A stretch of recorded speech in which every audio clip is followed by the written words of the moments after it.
Dito na ako sa Hi guys, Burjuman. wala ako sa hulong ngayon pero mag-voice over ako. Bahala na kayo kung anong isipin nyo. Anyway, nagtataka kayo kung bakit gabi na. Kasi syempre, yung mga kasama ko, naghintay pa kami ng matagal. Supposedly, alis kami ng 5 p.m. pero umalis kami mga 9:30 na ng gabi. So, ang ending, inabutan na kami ng New Year's sa may sasakyan. So, it because I haven't set up anything yet, I decided to eat my grapes inside the car. And I don't even know kung effective ba yon or hindi. Kasi yung grapes na kinain ko is puro mabuto and most of the grapes ay tinatapon ko. Ayan nga pala, kasama ko si Yean. Kumain din siya ng grapes sa loob. At ayan yung mga fireworks sa labas. Dito kami guys sa may hatta. Sobrang ganda dito. Promise, I swear. Pamaya pagka umaga, papakita ko sa inyo kung gaano siya kaganda. Ayan, kasama ko sila ate. And you might wondering, who's this ate? Actually, I don't know her as well. Sumama lang talaga kami sa kanila. Friends of friends na lang din. Asawa ng mga friends. Ganun. Kaya nakipag-friends na lang din kami kahit di namin sila kilala. Anyway, they are so nice people.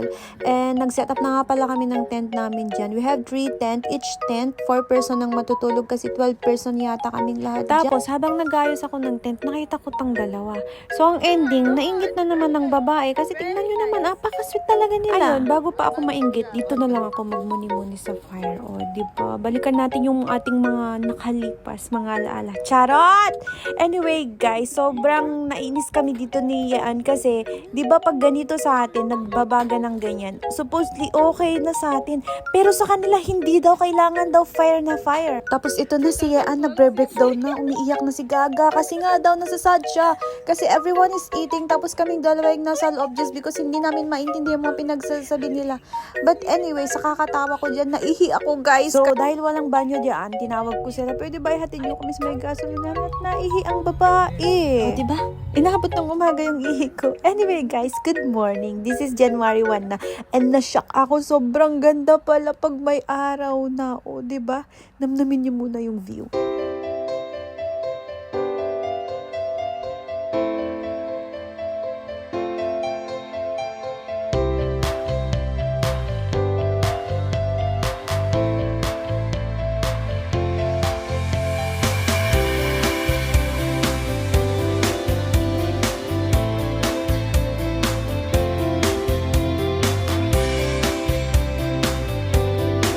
Oh, diba guys, have you seen the view? It's super nice, it's super pretty, it's so mesmerizing, it's so good. And again, you might wondering why I'm having chai. Kasi nga nagpunta ulit kami ng petrol station kasi ako'y naiihi ulit. So, ayan na, bumalik na ulit kami and we just decided to go on top of the mountain because we wanted to take a picture with the nice view and it's very worth it.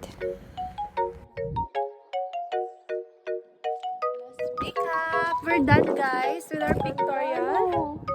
So, bababa na kami.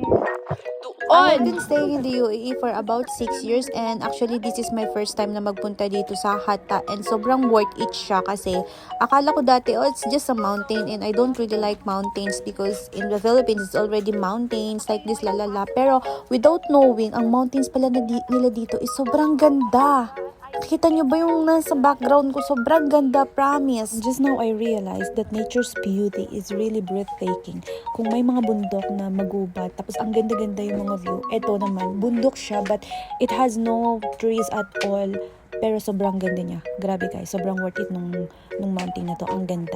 Maybe, I haven't seen any other mountains yet like Jebel Jais or ewan ko, I don't know. Pero itong napuntahan ko, ang ganda talaga, promise. I so wanted to stay more but I need to go because I have work at 2 p.m. And yes, you might wondering, why does she have work? It's January 1. Guys, I'm not working in corporate. I'm working at retail. So, pagka retail, you need to be open mostly pag holiday. Kasi daw kapag holiday, mas maraming tao. Anyway, guys, thank you so much for watching. Happy New Year! Kahit na late ko na itong in-upload. Thank you so much for watching. See you guys next time!